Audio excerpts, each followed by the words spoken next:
আসসালামু আলাইকুম রহমতুল্লাহি ওবরকাতুহু। সম্মানিত দর্শক, আজকের এই ভিডিও যেদিন করছি সেদিন থেকে নির্বাচনের যে সময় তার ব্যবধান মাত্র 10 দিন। তো এই 10 দিন আগে অতীতের যে অভিজ্ঞতা, নির্বাচনের যে অভিজ্ঞতা, সেই নির্বাচনের অভিজ্ঞতায় আমরা শতভাগ নিশ্চিত হয়ে থাকি যে সুনির্দিষ্ট দিনে নির্বাচন হচ্ছে। ১।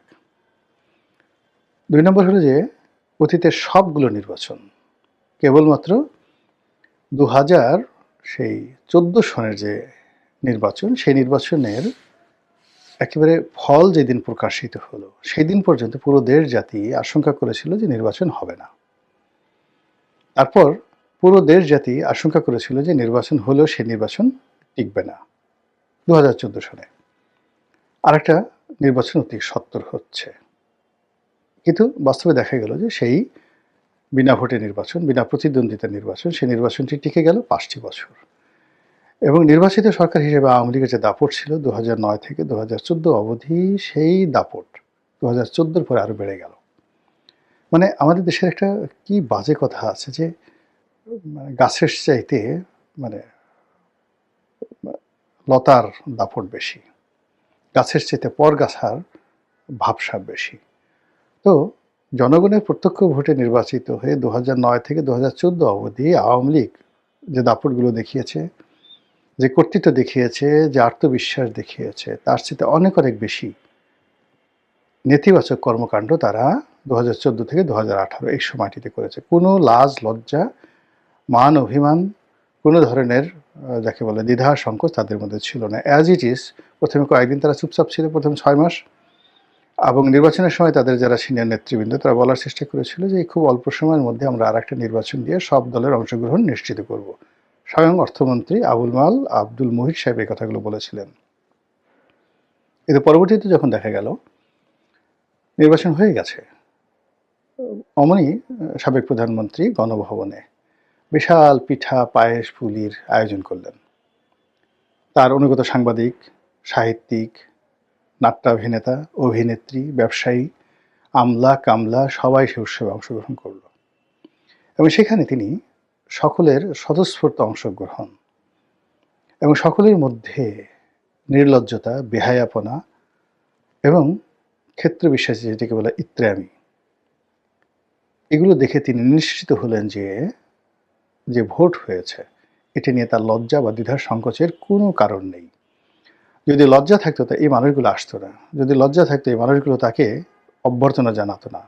যদি ন্যূনতম বিবেক থাকতো, এর কারণ হলো ২০১৪ সনের নির্বাচনের পরে যারা আওয়ামী লীগ করতেন তখনও পর্যন্ত দালাল ফড়িয়া, সেটা আওয়ামী দালাল ফড়িয়া যেটা ২০২৪ বা ২৩ সনে পোস্তে পোস্তে একটা গবর হয়ে গিয়েছিল, সেই গবরগুলো তখনও পর্যন্ত কিছু ঘ্রাণ অবশিষ্ট ছিল। তো সেই মানুষগুলো যখন যে নির্বাচন হয়নি, যে নির্বাচন একতরফা হয়েছে, যে নির্বাচন বিনা প্রতিদ্বন্দ্বিতা হয়েছে, সেই নির্বাচন অনেকটা ১৯৯৬ সালের ১৫ ফেব্রুয়ারি নির্বাচনের মতো। কাজেই ১৫ ফেব্রুয়ারি নির্বাচনের পরে যে পরিণতি হয়েছিল সেই পরিণতি হবে এটাই স্বাভাবিক। কিন্তু সেটা না হয়ে যখন সবাই তাকে কংগ্রাচুলেশন করছিল, সারা দেশ স্টপ হয়েছিল, বিরোধী যারা প্রতিপক্ষ তারাও অনেকটা টাসকি খেয়ে গিয়েছিলেন, তখন শেখ হাসিনা বুঝেছিলেন যে না, আমার লজ্জা পাওয়ার কোনো দরকার নেই, আমি ৫ বছর নিশ্চিন্তে নির্ভাবনায় ক্ষমতায় থাকব।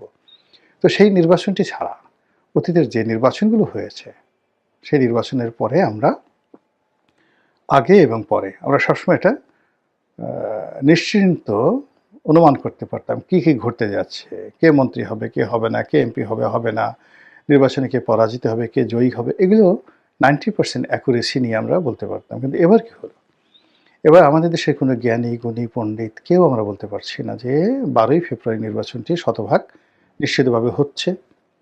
এবং এই নির্বাচনে যারা জনপ্রিয় তারাই নির্বাচিত হবেন, এ কথা কেউ বলতে পারছি না। যারা সবচেয়ে জনপ্রিয়, যারা নির্বাচিত হবেন বলা হয় ভবিষ্যৎ প্রধানমন্ত্রী, তারাও আশঙ্কা করছেন ইঞ্জিনিয়ারিং হতে পারে, ভোট ইঞ্জিনিয়ারিং হতে পারে। তারা আশঙ্কা করছেন ভোট চুরি হতে পারে। আবার তাদের যারা প্রতিপক্ষ তাদের বক্তব্য হলো ভোট ডাকাতি হতে পারে। একটি পক্ষ রাষ্ট্রীয় সমস্ত সুযোগ সুবিধা নিয়ে যে তাণ্ডব চালাচ্ছে এবং যেভাবে তারা অন্যায় অবিচার চাঁদাবাজি থেকে শুরু করে সব কিছু করে ক্ষমতায় যাওয়ার আগেই সব কিছু তারা দখল করে ফেলেছে। কাজেই ক্ষমতায় যদি তারা যায় তো স্রেফ ডাকাতি শুরু হয়ে যাবে। এই ধরনের ন্যারেটিভ নিয়ে প্রতিপক্ষর বিরুদ্ধে রীতিমতো কুরুক্ষেত্রের যুদ্ধ তারা শুরু করেছে। এই যুদ্ধের ফলাফল ভালো নয়। এই যুদ্ধের ফলে একে অপরকে মানে আক্রমণ করছেন, একজন আরেকজনকে অসম্মান করছেন, রাজনীতির ময়দানের ভারসাম্য নষ্ট হচ্ছে এবং রাজনীতিবিদদের সম্পর্কে মানুষের যে ইতিবাচক যে চিন্তা এবং চেতনা, সেই চিন্তা এবং চেতনা নষ্ট হয়ে যাচ্ছে। এই গেল রাজনৈতিক মাঠের কথা। অন্যদিকে এখন যারা ক্ষমতায় আছেন, বলা হয়ে থাকে বা অনুমান করা হয় যে মার্কিন ডিপ স্টেটের পলিসি অনুযায়ী তারা ক্ষমতায় এসেছেন। শেখ হাসিনাকে হটানো এবং ডক্টর মোহাম্মদ ইউনূসকে ক্ষমতায় বসানো, বিপ্লবীদেরকে প্রিভিলেজ দেওয়া, এই সব কিছু একটা ম্যাটিকুলাস ডিজাইনের অধীনে হয়েছে ভেরি সাকসেসফুলি। এই কথাগুলো স্বয়ং ডক্টর মোহাম্মদ ইউনূসের যে বক্তব্য আমেরিকাতে ক্লিন্টন ফাউন্ডেশনে, সেই বক্তব্যের মাধ্যমে ফুটে উঠেছে। তো যারা ম্যাটিকুলাস ডিজাইন করেছেন, যারা ক্ষমতায় আছেন, যারা বসছেন, এখানে তো অনেক দেনা পাওনা আছে, অনেক হিসাব আছে, অনেক বিষয়বস্তু রয়েছে। তো সেই বিষয়বস্তুগুলোর একটিরও তো সুরাহা হয়নি গত 17 মাসে। তাহলে যারা ডক্টর মোহাম্মদ ইউনূসকে ক্ষমতা আনার জন্য কষ্ট করেছেন, শ্রম দিয়েছেন, বিনিয়োগ করেছেন, অথবা যারা আন্দোলন করেছেন, লড়াই করেছেন, সংগ্রাম করেছেন, জীবন দিয়েছেন, অথবা গত 17 মাসে যারা এই বাংলাদেশের সব কিছুতে আমূল পরিবর্তন আনার জন্য মাথার ঘাম পায়ে ফেলে কাজ করেছেন, অনেকে আমেরিকা থেকে চলে এসেছেন, অনেকে তাদের জীবন, যৌবন, পরিবার, পরিজন সব কিছুকে ঝুঁকির মধ্যে ফেলে দিয়েছেন, তাদের কোনো আশা আকাঙ্ক্ষা সফলতার কোনো সুরাহা হয়নি। তারা কেন এলেন এবং কিভাবে যাবেন, কখন যাবেন, তাদের ভবিষ্যৎ কি এই বাংলায়, এখন যারা সরকারে আছেন, এই বিষয়গুলো নিষ্পত্তি হয়নি।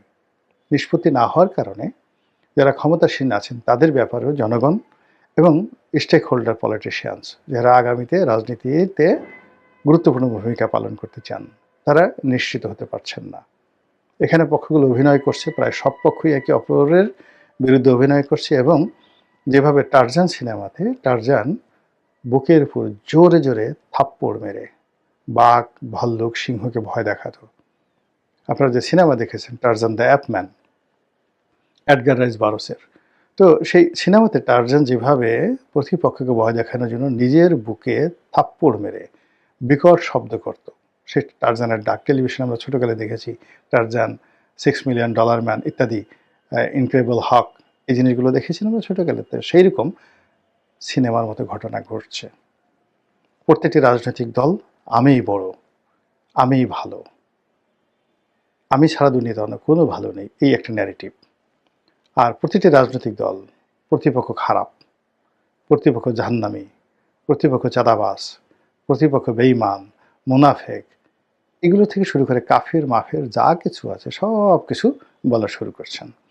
এবং ছোট ছোট যে বিষয়গুলো রয়েছে ক্ষুদ্র, কে বিড়ি খেলো, কে খেলো না, কে মহিলাদের পাশে বসলো, কে বসলো না, কোন মহিলার কি অবস্থা, ঢাকা বিশ্ববিদ্যালয়ের কি ঘটনা ঘটলো, মানে যা কিছু ঘটছে রাজনীতির ময়দানে, একটির সঙ্গে অন্যটির কোনো সংযোগ নেই, একটির সঙ্গে অন্যটির কোনো সামঞ্জস্য নেই, ধারাবাহিকতা নেই এবং দৃঢ়তা নেই। কোনো একটা বিষয় একেবারে স্থির এবং দৃঢ়তা যে দরকার রাজনীতির ময়দানে, লিডারশিপের পূর্ব শর্ত হিসেবে তার একটিও নাই। তো এই অবস্থাতে একটা দুনিয়া কাঁপানো নির্বাচন হবে, কিংবা সেই নির্বাচনের মাধ্যমে চমৎকার একটি গণতন্ত্র প্রতিষ্ঠিত হবে এবং সর্বশেষ এই গণতন্ত্রের মাধ্যমে গত সেই স্বাধীনতার পর থেকে আজ অবধি যত সমস্যাগুলো তৈরি হয়েছে আমাদের অর্থনীতি, রাজনীতি, সমাজ ব্যবস্থায়, সবগুলো ধামাচাপা পড়ে যাবে, ছাইচাপা পড়ে যাবে, অথবা সবগুলোর কবর রচনা হবে এবং সেখানে নতুন সম্ভাবনার, নতুন গণতন্ত্রের, নতুন একটি জাতি গঠনের যে শাপলাকলি কিংবা ধরুন সেই গোলাপকলি, সেগুলো ফুটে উঠবে। এই যে আশা করাটা কতটা যুক্তিসঙ্গত এবং কতটা বাস্তবসম্মত, এটা সম্ভবত আপনারা ইতিমধ্যেই হাড়ে হাড়ে টের পেয়ে গেছেন। মহান আল্লাহ আমাদের সবাইকে হেদায়েত দান করুন এবং হেফাজত করুন। আসসালামু আলাইকুম ওয়া রাহমাতুল্লাহি ওয়া বারাকাতুহু।